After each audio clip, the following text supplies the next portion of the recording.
इदं श्री सद्गुरुवे नमः। श्री कृष्णम वंदे जगद्गुरु। जन्म शताब्दी पुस्तक माला 71। हमारी अंतस चेतना ही वास्तविक गायत्री, डे 10। परम पूज्य गुरुदेव वंदे माँ का दिव्य प्राण, उनकी दिव्य ऊर्जा को अपने अंतस में अनुभव करेंगे। हमारा प्राण गायत्री माता से जुड़ गया है, हमारा प्राण परम पूज्य गुरुदेव से जुड़ गया है और गायत्री की उच्च स्तरीय साधना में उस कक्षा में हम सबका गुरुदेव ने प्रवेश करा लिया है और हम गुरुदेव कह रहे हैं भीतर की गायत्री को जगाना है। और उस क्रम में गुरुदेव हमें पैसे की एनर्जी को समझा रहे थे कि बेटा मैंने आपको सब कुछ समझा लिया पर लोभ से बाहर निकलना है। और उस क्रम में गुरुदेव ने बाटा जी का एग्जाम्पल दिया और भी बहुत सारे अनुभव बताए और भी बहुत सारे एनर्जीज के माध्यम से इसको समझाया।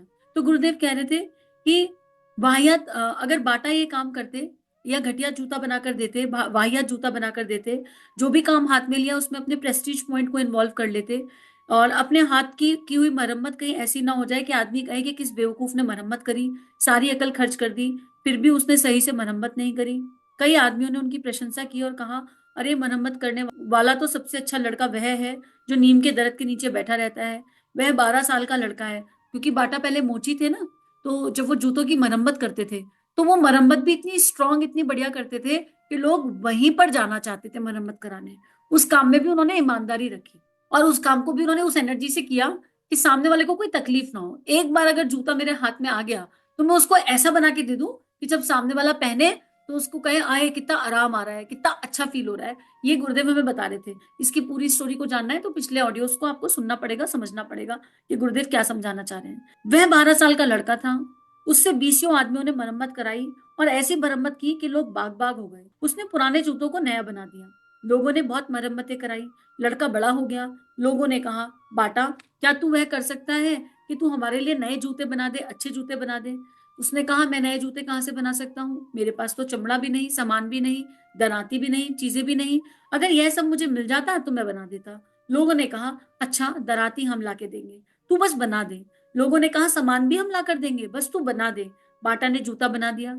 जो जूता 6 महीना चला करते थे वे 1 साल चलने लगे। लोगों ने अपने परिचित से कहना शुरू कर दिया कि वह लड़का अच्छे जूते बनाता है, मुलायम जूते बनाता है, आप उसके जूते पहनकर देखिए, आप बाटा की दुकान पर चले जाइए। इस तरह बाटा की दुकान चलते चलते एक दिन ऐसी शानदार जगह पर आ पहुंची जहां सारे हिंदुस्तान में ही नहीं वरन पूरे विश्व वसुधा में बाटा का जूता प्रसिद्ध हो गया।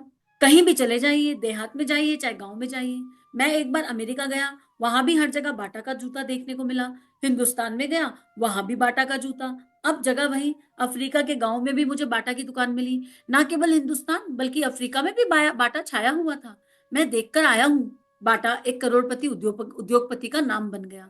मित्रों, कहाँ से आता है पैसा? अब गुरुदेव बाटा की स्टोरी से हमें क्या समझाना चाह रहे हैं, इसका तत्व दर्शन क्या है? एक 12 साल का बच्चा जो मोची का काम करता था, जिसके पास एजुकेशन भी नहीं थी, शिक्षा भी नहीं थी, लेकिन जब वो काम करता था तो ईमानदारी से करता था, काम करता था तो सद्भावना से करता था, काम करता था तो पैसा कमाना उसका उद्देश्य बिल्कुल भी नहीं था। उसका क्या उद्देश्य था? मुझे ये काम मिला है और जो काम मुझे मिला है उसको मैं पूरी जिम्मेदारी से करूं, पूरे कर्तव्य कर्म से करूं और ऐसे करूं कि सामने वाले को तकलीफ ना हो। हम लोगों की प्रॉब्लम क्या है, जब बात पैसे की आती है ना तो हम पैसा कमाना चाहते हैं, हम पैसा कमाना चाहते हैं और पैसा कमाने के लिए प्रतिभाओं को, योग्यताओं को हासिल करना चाहते हैं। मतलब एक बच्चा जब पढ़ाई करने जाता है, कॉलेज में एडमिशन लेता है, तो उसका कॉलेज में एडमिशन लेने का जो इंटेंशन और उद्देश्य होता है वो ये होता है कि मैं ये वाली डिग्री करूंगा तो मुझे ये वाली नौकरी मिलेगी और इस नौकरी से मुझे इतना सारा पैसा मिलेगा। वो एनर्जी शुरू में ही गलत हो जाती है। वो कभी ये नहीं सोचता है, क्योंकि पेरेंट्स ने डाला नहीं, क्योंकि हमारे डीएनए में नहीं है तो बच्चे की गलती नहीं है। वो कभी ये नहीं सोचता है कि मैं कॉलेज में एडमिशन ले रहा हूं ताकि मैं अपनी योग्यता बढ़ा सकूं, ताकि मैं अपनी प्रतिभाओं को बढ़ा सकूं, ताकि मैं इस शिक्षा को अच्छे से ग्रहण कर सकूं। इसका आउटपुट क्या होगा पता नहीं, अभी नहीं पता। अभी के लिए मैं एक स्टूडेंट हूं। हम क्या करते हैं, अगर भगवान ने हमको कोई प्रतिभा दे दी तो हम उस प्रतिभा को पैसा कमाने के लिए नर्चर करना चाहते हैं। और अगर हम पैसा कमाने के लिए नर्चर करना चाहते हैं लेकिन हमारा लॉजिकल ब्रेन ये कह दे कि इस काम से पैसा नहीं कमाया जा सकता, भले ही वो हमारी आत्मिक प्रतिभा हो, हम उसे ड्रॉप कर देते हैं। देखिए, योग्यता और प्रतिभा दो अलग अलग चीजें हैं। प्रतिभा नेचुरल टैलेंट होता है जो अंदर से आता है। योग्यताएं अर्जित की जा सकती हैं, योग्यताएं अर्जित होती हैं। ज्ञान, किताबों को पढ़ पढ़ के ज्ञान को हासिल किया जा सकता है, अध्ययन, ये योग्यता है कि हमने खूब किताबें पढ़ी, ज्ञान को हासिल कर लिया, योग्यता बढ़ा ली, 1 डिग्री, 2 डिग्री, 3 डिग्री, 4 डिग्री। लेकिन उसको जीवन में उतारना प्रतिभा है, उसको आचरण में उतारना प्रतिभा है, वो अंतःकरण से आती है। भक्ति प्रतिभा है और ज्ञान योग्यता है। दोनों का समन्वय कर्मयोग बन जाता है। दोनों दोनों का बैलेंस कर्मयोग के रूप में आता है। तो खाली प्रतिभा, अगर मान लो मेरे अंदर, मेरे अंतस में भगवान ने बहुत प्रतिभा डाली है, बहुत प्रतिभा डाली है, पर ज्ञान मुझे वो कॉन्फिडेंस देता है कि मैं उस प्रतिभा को कैरी करके उससे कुछ काम कर सकूं, लोगों का भला कर सकूं, अपना भला कर सकूं, समाज का भला कर सकूं, कुछ पैसा कमा सकूं, कुछ श्री अर्जित कर सकूं। वो ज्ञान से आता है, वो सेल्फ कॉन्फिडेंस, वो कॉन्फिडेंस, वो शक्ति। अगर मान लो अंदर प्रतिभा है पर ज्ञान से वो शक्ति अर्जित नहीं करी, वो कॉन्फिडेंस नहीं आया, तो वो प्रतिभा अंदर दब जाएगी और खत्म हो जाएगी एक दिन। इस जन्म उसका कोई उपयोग हो ही नहीं पाएगा। तो यहाँ बाटा के माध्यम से गुरुदेव क्या बताना चाह रहे हैं? पैसा बाय डिफॉल्ट है, पैसा अपने आप आ जाएगा। पैसे के पीछे मत भागो। क्या करो? अपनी प्रतिभाओं को जानो, पहचानो और उन पर काम करो। अगर घर में, अगर हम कोई लेबर क्लास है, अगर हम कोई हाउसवाइफ है, अगर हम कोई दूसरों के घरों में काम करने वाले भी हैं, मेड भी हैं, तो इस काम को छोटा मत मानो। जो भी काम करो उसको पूरी योग्यता से, पूरी प्रतिभा से, पूरी शक्ति से करो। मतलब अगर एक बेडशीट भी बिछानी है ना, तो वो ऐसे करीने से बिछाओ, ऐसे करीने से बिछाओ कि बैठने वाला याद करे और कहे यार उसके हाथ की बिछाई हुई बेडशीट ना, एक सिलवट नहीं आ सकती उसमें। आपका काम से आप जाने जाओ। काम कोई छोटा या बड़ा नहीं है। आप चाय बनाओ तो ऐसी चाय बनाओ कि पीने वाला एक बार पिए तो जीवन भर याद रखे कि चाय पीनी है तो उसी के हाथ की पीनी है। भाई क्या ही चाय बना के लाते हैं, क्या ही काम करते हैं। जो काम करें उसमें पूरी एनर्जी डाल दें, प्रेम की, आत्मीयता की, करुणा की। अब अगर हम एनर्जी ये सोच के डालेंगे कि जो ज्यादा पैसे दे रहा है उसके लिए चाय ज्यादा अच्छी बनाएंगे, जो कम पैसे दे रहा है उसके लिए बेकार बनाएंगे, मतलब रिश्तेदार कोई आया और ये रिश्तेदार हमें खूब देता है तो इसकी चाय में चाय मसाला ज्यादा, इलायची भी ज्यादा, अदरक भी ज्यादा, बहुत बढ़िया तरीके से। और किसी मेड के लिए बना रहे हैं घर में, लेबर क्लास के लिए जिनकी हम वेटेज नहीं करते हैं, तो उनकी चाय तो ऐसी बची हुई पत्ती में बना दो। ये भी होता है घरों में, बची हुई पत्ती में बना दो। नहीं, इस सोच से बाहर आइए, इस भावना से बाहर आइए। गुरुदेव हमें यहाँ पर यह सिखाना चाह रहे हैं कि हमें पहले जानना है कि हमारे भीतर भगवान ने क्या डाला है। और फिर प्रतिभा की एक डेफिनेशन और है, हमारे भीतर अगर प्रेम, करुणा, संवेदना, भक्ति, श्रद्धा, विश्वास एक एक पर्टिकुलर लेवल पर आ जाए, उसको नर्चर कर ले हम, तो वो इतना लबालब भर जाता है, इतना लबालब भर जाता है कि भगवान चाहते हैं कि वो प्रेम, वो करुणा, वो प्रतिभा, वो संवेदना, वो जो ब्यूटीफुल एनर्जी है अंदर, वो पूरे विश्व में फैल जाए। इसके लिए भगवान को भीतर प्रतिभा को खुद नर्चर करना पड़ता है। भगवान प्रतिभा बनकर भीतर उतर जाते हैं। कबीर के दोहे क्या है? उनकी प्रतिभा ही तो है जिन्हें आज तक याद किया जाता है। कबीर के दोहे प्रतिभा है। परम पूज्य गुरुदेव की लेखनी क्या है? उनकी प्रतिभा है। कहाँ से आई? कबीर के पास क्या था? कबीर के पास वो निर्गुण भक्ति थी, वो अनन्य भक्ति, अनन्य प्रेम था ईश्वर के प्रति। और वो प्रेम इतना लबालब भर गया कि उससे दो लोगों का भला कैसे होगा, तो भगवान दोहे बन के उतर गए। मीरा के पदों को हम आज भी याद करते हैं, ये बात पहले भी बताई। तो परम पूज्य गुरुदेव वंदे माँ हमें ये सिखाना चाहते हैं कि बेटा तुम अपनी इंटेंशन पर काम करो, तुम अपनी भावनाओं पर काम कर लो, सद्भावनाओं पर काम कर लो।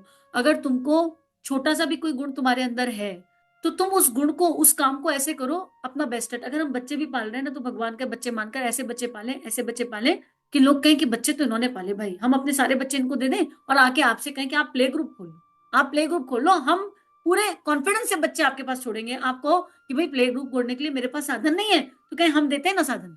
अगर सच्ची प्रतिभा है तो साधन लोग दे देते हैं, जुटा देते हैं। अगर मन में सद्भावना है तो यूनिवर्स रास्ता बना देता है, अपने आप ब्रह्मांड रास्ते खोल देता है, बशर्ते हम ईमानदार रहें, बशर्ते हम लोभ की एनर्जी पर ना जाएं, बशर्ते हम केवल पैसा ना कमाना चाहें। पैसा कमाना सबसे आसान है मित्रों, साथियों। जो मुश्किल है कमाना वो है दुआएं, आशीर्वाद, ब्लेसिंग्स। जिसके खाते में जितना ब्लेसिंग, आशीर्वाद, उसका जीवन इतना ही दिव्य है। ये बाय डिफॉल्ट है। हाँ, मुझे इसलिए कोई काम नहीं करना, आशीर्वाद का भी लालच नहीं होना चाहिए। ये डेफिनेट एक एनर्जी है कि अब हम आशीर्वाद के लालच में पड़ गए, अब हमें ब्लेसिंग का लालच हो गया कि हमें हर जगह से ब्लेसिंग मिले, फिर आ गए मोह में। लालच किसी भी चीज का हो सकता है, मोह किसी भी चीज का हो सकता है। तो गुरुदेव बाटा के एग्जाम्पल से हमें ये बताना चाह रहे हैं कि पैसा कहाँ से आता है? पैसा पेड़ पर नहीं उग रहा, पैसा तो मेरे भीतर है।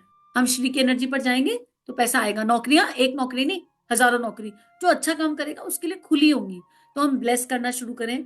जो काम कर रहे हैं उस काम को छोटा ना माने। एक अगर अगर बाटा ये कह देते हाय मैं तो मोची हूँ, मेरा तो काम ही क्या है, ले मुझे तो भगवान ने ना पढ़ाई दी ना कुछ दिया और मुझे तो मोची बना दिया, मैं तो लोगों के जूते छूता हूँ, जूतों से घिन करने लगते लोगों के, है गंदे, है ऐसा नहीं किया उन्होंने।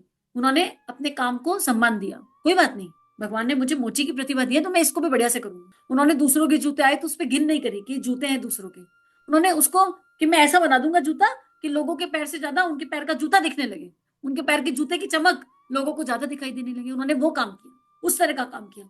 तो हमारे पास काम छोटा है या बड़ा महत्वपूर्ण नहीं है। हम घर का काम कर रहे हैं कि बाहर का महत्वपूर्ण नहीं है। हम ऑफिस में है कि ऑफिस के सीईओ है या क्लर्क है महत्वपूर्ण नहीं है। हम सिक्योरिटी में काम करते हैं कि लेबर का काम करते हैं महत्वपूर्ण नहीं है। महत्वपूर्ण ये है कि हम कितनी शिद्दत से काम करते हैं। महत्वपूर्ण ये है कि हम खाना भी बना रहे हैं तो शिद्दत से बनाएं, हम ऑफिस की प्रेजेंटेशन भी बना रहे हैं तो शिद्दत से बनाएं, राइट एनर्जी से बनाएं, ग्रेटिट्यूड के साथ बनाएं, और अपने आप को दीनहीन ना जाने हमें तो। और ये तो अपने आप को कभी कहना ही नहीं कि हमें कुछ नहीं आता। जिस मोमेंट अपने आप को ये कहते हैं कि हमें कुछ नहीं आता, उस मोमेंट देख लेना दिन भर में क्या क्या बनाते हो। सबकी रोटी गोल नहीं बनती। अगर आपकी रोटी गोल बन रही है तो आती है ना गोल रोटी बनानी। फिर क्यों कहा गोल रोटी नहीं बनाते, बनानी नहीं बनती। अरे बाहर जाके देखोगे ना तो लोग तड़स रहे हैं, घर की रोटी नहीं मिल रही। आप बनाइए रोटियां कि हम 50 अपनी क्षमता बना लेंगे, हम रोज 50 रोटी बनाएंगे और भूखों को खिलाकर आएंगे। और फिर देखो लोग कैसे बैचलर आपके पास भागे भागे आएंगे, माँ हमें भी खिला दो, हमें मिलता नहीं ढंग का खाना, हमें अच्छा खाना नहीं मिलता। आप अपनी एनर्जी बदल दीजिए, पर पहले देना शुरू कर दिए, पहले देना शुरू कीजिए, पहले भावनाओं से, सद्भावनाओं से। पैसा तो पीछे पीछे अपने आप आएगा। मैं आपको इस चीज को ना ज्यादा एक्सप्लेन नहीं कर पाऊंगी, पर मैंने जीकर देखा है, मैंने सच्ची मायने में जीकर देखा है कि संग्रह नहीं रहता है पर कोई काम रुकता नहीं है। इतना फ्लो, इतना फ्लॉलेस जीवन चलता है कि कोई कमी नहीं है, सब कुछ अपने आप होता चला जाता है। कब कहां से कैसे व्यवस्था होगी वो ब्रह्मांड अपने आप देखता रहता है, अपने आप देखता रहता है, और चीजें हो जाती हैं, अपने आप हो जाती हैं। तो आइए हम इस एनर्जी को डेवलप करें और पैसे के मोह को त्यागे, श्री की ऊर्जा की तरफ चले, अपनी योग्यता और प्रतिभा के समन्वय को अपने भीतर जागृत करें, अपनी हर प्रतिभा को नर्चर करें, छोटा ना माने किसी प्रतिभा को। ये गुरुदेव हमें यहां समझाना चाहते हैं। गुरुदेव आगे लिख रहे हैं, मित्रों पैसा कहां से आता है? कहीं से नहीं आता। पैसा रगड़ से, मेहनत से आता है। रगड़ते चले जा, रगड़ते चले जा, रगड़ते चले जा। किसको रगड़ेगा? शरीर को बचाए फिरता है, काम से बचता फिरता है, दूर दूर रहता है, हरामखोर और कामचोर, कामचोर बना हुआ है। और कामचोरी और हरामखोरी से पैसा नहीं मिलता। क्यों? क्योंकि हमारी उन्नति नहीं होती, आर्थिक उन्नति नहीं होती, ना तो योग्यता बढ़ाता, ना श्रम में विश्वास करता। भाई योग्यता बढ़ेगी कैसे? प्रतिभा बढ़ानी है, कैसे बढ़ेगी? श्रम लगेगा, श्रम की शक्ति लगेगी, तीनों शरीरों को इन्वेस्ट करना पड़ेगा, भावनाओं का इन्वेस्टमेंट, उसके बाद बुद्धि का, बौद्धिक क्षमता का इन्वेस्टमेंट। कैसे करूं इस काम को बहुत अच्छा, और कैसे बनाऊं? पेंटिंग करनी आती है, और क्या हो सकता है, और कैसी पेंटिंग बन सकती है? बौद्धिक क्षमता का विकास, पूरी दुनिया से आइडिया लेना पड़ेगा। परम पूज्य गुरुदेव ने शांति कुंज रूपी आश्रम बनाया। परम पूज्य गुरुदेव जाने कितने आश्रमों में होकर आए, और हर आश्रम की दिव्यता को नोट कर लेते थे। अच्छा यहाँ पर ये बहुत अच्छा है, अच्छा यहाँ पर ये ऐसा है, यहाँ पर वैसा है। उन्होंने उसको अर्जित किया सारी जगह जाकर, और फिर शांति कुंज में सबका समन्वय, हर धारा का समन्वय कर दिया, और तब जाकर इतना बड़ा आश्रम महल खड़ा कर दिया। लेकिन कैसे किया? मन में प्रेम था, मेरे बच्चों को कोई कमी ना होने पाए, इसलिए नहीं, उनको आश्रम बहुत ऊंचा बनाना, बहुत दिव्य बनाना था, इसलिए कि ये आश्रम आने वाले अनंत वर्षों तक अनंत लोगों की सेवा करेगा। मेरे बच्चों को कोई तकलीफ ना होने पाए, किनको? जो आते हैं उन्हें भी नहीं, और जो कार्य करते हैं उन्हें भी नहीं, दोनों को, जो वहां रह रहे हैं उनको भी नहीं, किसी को कोई तकलीफ ना होना पाए। तो जब हमारी ऊर्जा वहां चली जाती है तो श्रम अपने आप हो जाता है। जिससे जहां एक माँ बच्चे से प्रेम करती है ना, तो बच्चे के लिए कितना श्रम करते हैं हम, कोई आइडिया इस बात का? सोचकर देखिए, कोई आइडिया? अनन्य श्रम, अनन्य श्रम करते हैं। एक माँ के श्रम की कोई क्षमता नहीं है। एक पिता कितना मेहनत करता है अपने पूरे परिवार के लिए, अपनी पूरी फैमिली के लिए, सोच के देखिए। क्यों? क्योंकि मूल में प्रेम की ऊर्जा है। तो जहां प्रेम है, जहां प्रेम है वहां पर बाकी सब अपने आप दौड़ा दौड़ा चला आता है। ये बाय डिफॉल्ट है, चल कर आता है। गुरुदेव लिख रहे हैं, अगर आप श्रम के साथ करेंगे तो आपकी योग्यता बढ़ जाएगी, लेकिन आपको श्रम की शक्ति पर विश्वास रखना पड़ेगा, मनोयोग पर विश्वास करना पड़ेगा, पूरे मन के साथ श्रम करना पड़ेगा, और उसके बाद लॉन्ग टर्म टारगेट सेट नहीं करने हैं। अगर अगर कहीं मूल में भी एनर्जी है कि पैसा इन रिटर्न पैसा ही आएगा, तो कहीं ना कहीं आप थक जाओगे। आप करते रहो, करते रहो, करते रहो, नर्चर करते रहो प्रतिभा को, पूरा श्रम लगाते रहो, जितनी पॉकेट है उतना इन्वेस्टमेंट करो, बौद्धिक क्षमता लगाओ, सोशल पावर लगाओ, लोगों से सपोर्ट लेने में भी हिचकिचाओ मत। आप देखना लॉन्ग टर्म पर श्री अपने आप आने लगेगी। लेकिन कब आएगी नहीं पता, पर एफर्ट्स कभी वेस्ट नहीं जाते। जैसे की गई गायत्री, किया हुआ जब कभी वेस्ट नहीं होता, ऐसे ही कभी भी एफर्ट वेस्ट नहीं जाते हैं। अब गुरुदेव कहते हैं आगे, शरीर को बेकार धौकनी की तरह, कोल्हू के बैल की तरह उल्टा पुल्टा काम करके फेंक दिया, योग्यता बढ़ाते ही नहीं हो। अरे बाटा के जमाने में योग्यता थी, 9वें दर्जे तक पढ़ा हुआ, अभी विदेशों में जाटव और धोबी, मोची और भटियारे रात दिन 2 घंटे नाइट स्कूलों में पढ़ने के लिए जाते रहते हैं, और जिंदगी गुजारने तक एमए कर लेते हैं और पीएचडी बन जाते हैं, और आपको फुर्सत नहीं। गुरुदेव बाहर का एग्जाम्पल दे रहे हैं, और कितना दिव्य और कितना खूबसूरत एग्जाम्पल दे रहे हैं। गुरुदेव कह रहे हैं कि हम क्या करते हैं, बंधुआ मजदूरों की तरह काम करते रहते हैं, लेकिन अपनी शिक्षा और विद्या पर काम नहीं करते हैं। हम अपनी शिक्षा वाले पक्ष को और विद्या वाले पक्ष को इग्नोर कर देते हैं और कोल्हू के बैल के जैसे लगे रहते हैं, और फिर जो काम कर रहे हैं ना उस काम को भी एनर्जाइज नहीं करते, उस काम के लिए कृप करते रहते हैं, उस काम के लिए दुखी होते रहते हैं। अगर हम मजदूरी का काम कर रहे हैं तो हम दुखी हैं, हम ऑफिस में हैं तो हम दुखी हैं। गुरुदेव कह रहे हैं आउट ऑफ इंडिया में क्या क्या था, वहां पर उन्होंने लोगों को देखा कि जो विदेशों में धोबी हैं, जाटव है, मोची है, भटियारे हैं, वो अपना पूरा दिन भर काम करेंगे पर नाइट स्कूल में जाते हैं 2 घंटे पढ़ने, चुपचाप 2 घंटे पढ़ने जाते हैं और धीरे धीरे पीएचडी कर लेते हैं। कैसे? श्रम के साथ। तो गुरुदेव श्रम की एनर्जी को हमारे ऊर्जा से जोड़ना चाहते हैं। गुरुदेव हमारी प्रतिभाओं का जागरण करना चाहते हैं। वंदे माँ हमारी आत्मता का जागरण करना चाहती है और हमें उस एनर्जी पर शिफ्ट करना चाहती है जहां हम लोभ से मुक्त हो जाएं, हम श्री की दिव्य इंटेंशन को अपने भीतर जागृत कर लें। तो आइए इस भाव को अपने भीतर गहरा धारण करें और अपने भीतर की कॉपी जांचें, अपने भीतर स्ट्रॉन्ग चेक लगाएं और जो भी काम हम करते हैं उस काम को खूब ब्लेसिंग दें, उस काम में जुड़े लोगों को खूब ब्लेसिंग दें, उनको खूब ग्रेटिट्यूड डालें, उनके लिए उनको थैंक यू बोलें, और जितनी भी श्री आ रही है उस श्री को भी थैंक यू बोलें कि आप हमारे पास आई, और उसको श्री माने और फिर उस श्री से अच्छे काम भी करें। खाली संग्रह ना करें, खाली अपना पेट ना भरें, कमाई चाहे कितनी भी हो और उस कमाई का एक छोटा सा अंश अच्छे कामों में लगाएं। कैसे काम? अच्छे काम की डेफिनेशन क्या है? कोई ऐसा काम जिससे करके किसी के चेहरे पर मुस्कुराहट आ जाए और आप बदले में उससे कुछ ना चाहें, वैसा वाला काम।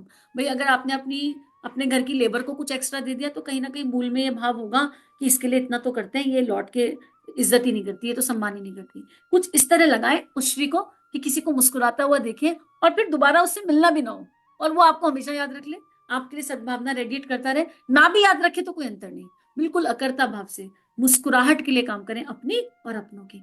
तो चलिए सब मुस्कुराते रहिए, स्माइल कीजिए और इसी के साथ आज का स्वाध्याय गुरु चरणों में अर्पित समर्पित। इदम श्री सद्गुरुवे नमः। चलिए समाज में कुछ अच्छा बांटे। अगर ये भावनाएं आपके अंतःकरण को स्पर्श कर रही हैं और आपका परिवर्तन हो रहा है तो इन भावनाओं को विश्वव्यापी बना दीजिए। चैनल को लाइक कीजिए, सब्सक्राइब कीजिए और वीडियो को पूरी दुनिया में फैला दीजिए ताकि ऋषियों की और संतों की लेखनी से जन जन का जीवन बदल सके। जय हिंद, जय भारत।